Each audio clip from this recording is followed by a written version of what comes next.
올해부터 서민과 소상공인을 위한 금융 지원이 확대되고 금융 소비자의 편의를 높이는 제도들이 본격적으로 시행된다고 합니다. 나에게 적용할 수 있는 건 어떤 것이 있을지 꼼꼼하게 살펴보면 도움이 될 것 같습니다.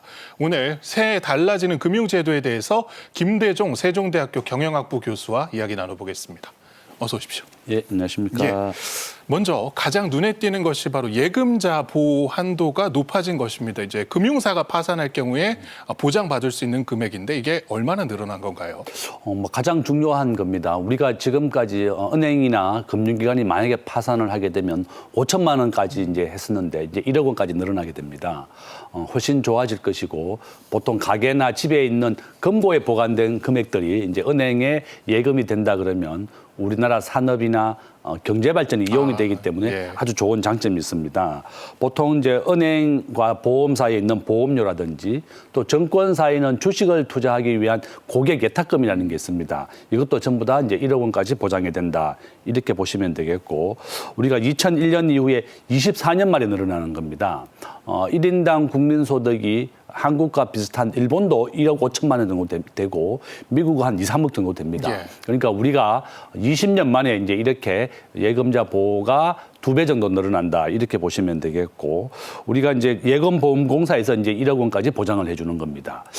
특히 주의해야 되는 것은 1억 원을 넣으면 된다. 이렇게 생각하시면 안 됩니다. 원금은 9,500만 원까지 넣어야 됩니다. 그래서 예금과 이자가 합쳐서 1억 원을 초과하게 되면 또 보호가 안 됩니다. 예. 그러니까 한 9,500만 원 정도 넣어서 이자를 포함해서 1억 원이 넘지 않도록 하는 것도 좋은 방법이다. 이렇게 보고 있고 저는 이렇게 이제 이자를 많이 주게 된다 그러면 우리가 저축은행 우리가 잘 알고 있는 뭐 저축은행이나 상호신용금고가 이율이 좀 더 높습니다. 그러면 기존의 은행권에서도 이런 저축은행으로도 이종될 가능성이 좀 높아졌다.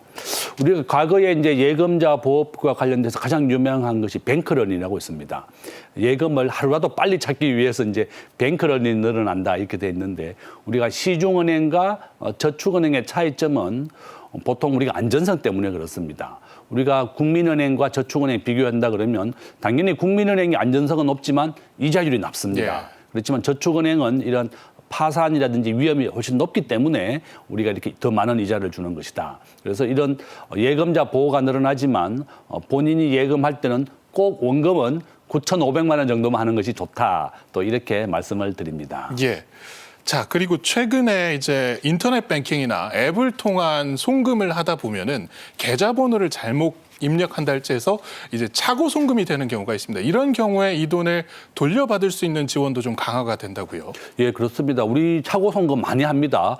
저도 우리가 스마트폰으로 돈을 대체하다 보니까 굉장히 쉽게 착오를 일으키는데요. 지금 우리 국민들이 PC로 이용하는 인터넷 뱅킹 한 5% 정도밖에 안 되고 95%가 스마트폰을 이용합니다. 우리 대한민국은 스마트폰 보급률이 세계 1위입니다. 전 국민이 스마트폰을 가지고 있고 뭐 통신 인프라, 전자정부 전부 다 우리가 압도적으로 세계 1위에 있습니다. 그러다 보니까 이 차고 송금이 굉장히 많아졌습니다. 그래서 정부가 이런 차고 송금을 1년 안에 이제 신청이 가능하게 만들어놓고 차고 송금을 소송 없이 우리가 해소할 수가 있습니다. 예. 우리가 예금자 보호에 앞에서 한 것처럼 우리가 신청을 하게 되면 또 이렇게 빨리 해소가 가능하고 수취인 돈을 받은 사람이 또 자진해서 또 해소할 수 있게 기간도 2주로 단축을 해줍니다. 그래서 저는 이 차고 송금으로 인한 신속한 반환이 이제 가까이 많이 변화가 될 것이다. 그래서 예금자 보호에 대한 1억 원 한도라든지 또 차고 송금에 의해서 돈을 빨리 돌려받는 것 이런 것이 크게 바뀌는 것이다. 이번에 이제 정부가 차고 송금 반환 지원 정보 시스템이라는 것을 만들었습니다. 바로 이런 걸로 통해서 이제 차고 송금으로 통한 것도 빨리 돌려받을 수 있는 이제 기회가 왔다. 특히 정말 주의해야 되는 것은 내가 계좌번호라든지 정확하게 수취인의 이름을 꼭 확인해야 됩니다. 예. 그래야만 차고 송금을 막을 수가 있다. 또 이렇게 말씀을 드립니다. 예. 자, 그리고 청년기 목돈 마련에 아주 큰 힘이 되는 제도가 있습니다. 바로 청년 도약 계좌인데 이게 잘만 활용을 하면은 올해부터는 거의 10%에 가까운 금리로 활용을 할 수가 있더라고요. 어떻습니까? 지금 청년 도약 계좌라고 하는 것은 우리 청년들이 예금을 하게 되면 기존의 일반 은행에 넣는 적금 우리가 만약에 우리가 시중은행에 적금을 넣게 되면 한국의 지금 기준금리가 3.0%입니다. 그러면 은행에서 주는 이자는 보통 기준금리 정도밖에 안 줍니다. 그렇지만 이번에 이 청년 도약 계좌를 넣으면 약 한 9.5% 정도 많은 이자를 받습니다. 지금 현재 정부가 계획하고 있는 매칭 한도는 70만 원까지 이제 한도가 확대되는 것이고 또 자산 형성에 아주 크게 기여가 될 것이다. 저는 그렇게 봅니다. 지금 청년 도약 계좌에 대해서는 또 신용 점수가 또 가산점이 붙어서 더 많이 올라갑니다. 청년들이 학자금 대출이라든지 대출을 많이 받았는데 이렇게 더 빨리 본인의 대출을 갚을 수 있고 또 돈을 모을 수 있는 방법이 청년 도약 계좌다. 우리나라에서 가장 많은 이자를 주는 것이 바로 이 청년 도약 계좌입니다. 전체를 합치면 약 한 9.5%까지 우리가 적금을 넣는 효과가 있다. 이렇게 볼 수가 있고 소득이라든지 연소득에 따라서 좀 비율이 다른데 평균 약 한 3만 원 정도 본인의 이자가 더 늘어난다. 이렇게 보시면 되겠습니다. 또한 2년 이상을 유지할 때는 또는 800만 원 이상을 납입한 경우에는 더 많은 이자를 받을 수 있다는 것이 바로 장점이고 또 청년들이 주택을 구입할 때 대출할 때 우대를 많이 해줍니다. 예. 지금 현재 서울의 평균 집값이 약 한 12억 원 정도 됩니다. 우리 대학생 청년들에게 제가 얼마 정도로 연봉을 받고 싶냐 물어보니까 가장 많이 받고 싶어하는 연봉이 한 3,500 정도 됩니다. 그러니까 서울에서 12억짜리 집을 살려 그러면 본인의 월급은 도저히 감당이 안 되거든요. 그래서 이렇게 청년 도약 계좌를 포함해서 많은 이자를 받는 것을 꼭 이용하고 이것을 통해서 내 집 마련의 꿈을 이루어라 이렇게 또 말씀을 드립니다. 청년들이 이와 같이 우리가 청년 도약 계좌의 또 좋은 점은 3년 이상 유지할 때는 비과세가 됩니다. 예. 그러니까 세금을 떼지 않는다는 건데 우리나라에서는 적금 이자에 대해서 16.5% 이자를 뗍니다. 그러니까 3년 이상 계속 유지를 해서 비과세도 혜택을 좀 받아라. 이렇게 청년 도약 계좌를 적극 활용하는 것이 우리 청년들의 재테크에 가장 크게 도움이 될 것이다. 저는 그렇게 봅니다. 예.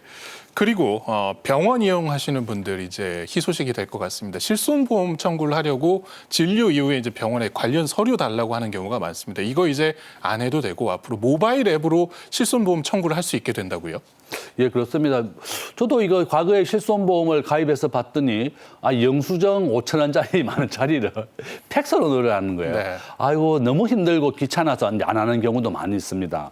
정부가 이번에 실손 청구를 전산화했습니다. 그래서 진료비와 관련해서 종이 서류의 발급이 없어도 실손24라고 하는 앱을 또 출시를 했고 홈페이지를 통해서도 우리가 보험금을 청구할 수 있습니다. 그래서 10월 25일 날 이제 실손 의료보험 청구 전산화를 이제 시행을 하게 됐고 병원급 의료기관에 이제 도입이 됐습니다. 그래서 우리가 약의원이라든지 약국에서도 실손보험 청구가 전산화가 가능해졌다. 우리가 실손보험은 우리 국민들이 많이 가입을 합니다. 전 세계에서 우리나라가 가장 많이 병원이나 약국을 이용하는 나라입니다. 건강에 대한 염려증이라든지 병원이나 의원을 가장 많이 이용하고 또 약을 가장 많이 먹는 나라가 우리나라라고 이제 보고 있거든요. 이와 같이 이제 실손에 대해서 우리가 청구를 할 때 팩스로 하라고 하는 거 보고 저는 정말 깜짝 놀랐습니다. 스마트폰을 전 국민이 다 가지고 있는데 아직도 팩스로 이거 영수증을 넣으라든지 이런 불편함을 좀 들어줘야 되겠다 고민을 했었는데 정부가 이번에 이제 개혁이 되어서 이렇게 스마트 앱이라든지 홈페이지를 통해서도 청구할 수가 됐습니다. 국민들이 실손보험에 대해서 청구를 훨씬 편하게 할 수 있게 됐다. 이렇게 또 말씀을 드립니다. 예, 관련 내용 궁금하신 분들은 칠손24를 한번 검색해 보시면 도움이 될 것 같습니다. 자, 그리고 금융사 입장에서는 이 대출을 발생을 시킬 때 어느 정도의 이자 소득을 기대를 합니다. 근데 이 대출 받은 분들이 일찍 상환을 하게 될 경우에 그게 이제 무산이 되기 때문에 중도 상환 수수료라는 제도를 마련을 해 놨거든요. 근데 이거를 좀 줄이기로 했다고요. 어떻습니까? 예, 맞습니다. 우리가 이제 중도 상환 수수료라고 하는 것은 우리가 은행에서 내가 만약에 한 30년, 40년 장기 대출을 많이 받는데 은행에다가 우리가 빨리 돈을 갚게 된다 그러면 은행들의 입장에서는 장기적으로 이렇게 대출이 되는 것을 본인들은 또 손해가 되는 거죠. 빨리 상환하게 돼도. 또 은행들의 그동안의 수익을 보면 또 문제도 있습니다. 2024년 말 기준으로 우리나라 전체 은행 수입이 한 50조 원 정도 됩니다. 은행은 엄청나게 수익이 좀 많은 편이고 또한 은행들이 이렇게 국민들이 부담했던 많은 이자를 가지고 본인들의 뭐 성과급도 주고 또 명태금도 주고 이렇게 많이 하거든요. 그래서 이번에 정부가 중도 상환 수수료에 대해서 좀 낮춰라. 대출일로부터 3년 일찍 갚았을 때 고객에게 부담되는 이 수수료를 기존의 최고 1.4%까지 중도 상환 수수료를 받았는데 이번에 0.8%로 약 한 절반 정도 인하가 됐습니다. 신용대출 수수료도 최고가 한 0.8% 정도 되는데 0.4% 정도 낮추기로 했습니다. 이와 같이 국민들이 내가 자금의 여유가 생겨서 빨리 대출을 갚고자 했을 때도 이 중도 상환 수수료가 무서워서 빨리 갚지를 못한 경우가 있었는데 이번에 금년부터는 중도 상환 수수료도 약 한 절반 정도로 낮춰줬다. 2024년도 한시적으로 한 달 정도 정부가 중도 상환 수수료를 아직 받지 않겠다 이렇게 캠페인을 벌인 적이 있습니다. 이렇게 그 당시에 금융기관들이 중도 상환 수수료를 받지 않으니까 많은 국민들이 본인의 대출 받은 것을 상환했었거든요. 저는 은행들도 좀 양보를 할 필요가 있습니다. 이와 같이 매년 50조 원 이상의 넘는 이자 수익이 발생하고 있는데 이렇게 중도 상환 수수료까지 받는 것은 좀 과도한 이익을 노리는 것이고 작년 말 기준으로 은행권이 받아들인 중도 상환 수수료 수입은 약 한 3천억 원 정도 됩니다. 그러니까 이렇게 중도 상환 수수료를 한 절반 정도 낮춘다 그러면 많은 국민들이 자금 여유가 생겼을 때 대출을 상환할 것이다. 저는 그렇게 보고 있습니다. 예. 주제 좀 바꿔서요. 소상공인 관련 말씀 좀 나눠보겠습니다. 일단 경제적 부담이 큰 소상공인들 위해서 이 카드 수수료, 그러니까 우대 수수료를 확대 적용하고 그러니까 결국은 수수료 인하하는 효과를 좀 정부가 노리는 것 같습니다. 그렇습니다. 우리 소상공인들이 가장 크게 피해를 보고 어렵습니다. 최근에 이제 내수 경제가 굉장히 어려운 상황이고 금년 1월 20일 날 트럼프 대통령이 취임을 하게 됩니다. 그러면 우리나라의 많은 기업들도 이제 해외로 많은 법인세라든지 여러 가지 이유 때문에 옮기고 있는데 트럼프의 취임이라든지 내수 경제가 너무나 어렵거든요. 저는 이와 같이 우리 소상공인, 우리가 소상공인이라고 하는 것은 5명 이내 기업을 말하는 겁니다. 이 소상공인들이 카드 수수료가 한 0.8% 정도 되거든요. 그러니까 이 소상공인들에 대해서는 경제적 약자이면서도 이 카드 수수료가 부담이 굉장히 많이 됐는데 이번에 정부가 한 0.1% 카드사와 협의를 통해서 낮추기로 했습니다. 그러니까 신용카드 수수료를 한 0.1% 낮추고 체크카드도 0.1% 낮춥니다. 그러니까 소상공인들 입장에서는 카드 수수료가 평균 한 0.8% 정도 됩니다. 0.5에서 0.8% 정도 되는데 이자 중도 상환 수수료를 0.1% 정도 낮췄다. 그러면 카드 수수료라든지 체크카드 수수료에 대해서 좀 낮아질 것이고 모바일 상품권 수수료도 14%에서 8%로 많이 낮아지게 됩니다. 약 절반 정도 수수료가 낮아진다고 볼 수 있겠고 정산 주기가 또 크게 빨라집니다. 우리가 60일에서 30일로 많이 줄여들게 되는데요.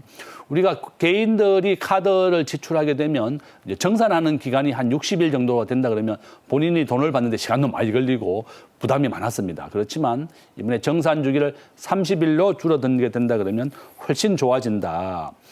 신용카드 결제액의 소득 공제율은 15에서 30%로 2배 정도 인상이 됩니다. 우리나라는 카드를 의무 수납제입니다. 카드를 제출했을 때 가게가 카드를 받지 않으면 안 됩니다. 무조건 의무적으로 받아줘야 되는데 우리 개인들도 카드를 사용하게 되면 연말정산에 소득공제를 받는데 그것이 15에서 30%까지 올라가게 되니까 훨씬 좋아지게 되는 겁니다. 신용카드를 쓰게 되면 본인의 지출이라든지 소득에 대해서 정확히 파악할 수가 있다. 이렇게 말씀을 드립니다. 예. 그리고 경기가 어려워지다 보니까 대출을 받은 이후에 이제 빚을 못 갚고 연체를 하시는 분들도 많이 있습니다. 그래서 정부가 이분들 위한 맞춤형 채무조정 지원도 강화를 한다고요. 예, 그렇습니다. 우리 국민들이 가장 크게 어려운 부분이 바로 채무조정입니다.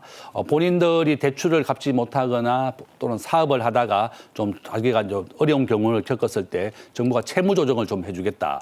이런 정부가 지금 굉장히 내수 경제가 침체되고 가장 어려운 부분들이 바로 이 소상공인들이나 내수 경제의 침체입니다. 제가 최근에 뭐 내수 사업을 하시는 뭐 빵집이라든지 커피숍을 만나 보니까 약 한 절반 정도로 많이 어렵더라고요. 과거보다 코로나보다도 좀 더 어려울 정도로 경제가 침체됐다 이렇게 하는데 정부가 이런 채무 조정을 통해서 국민들의 많은 채무를 좀 부담을 덜어주게 됐습니다.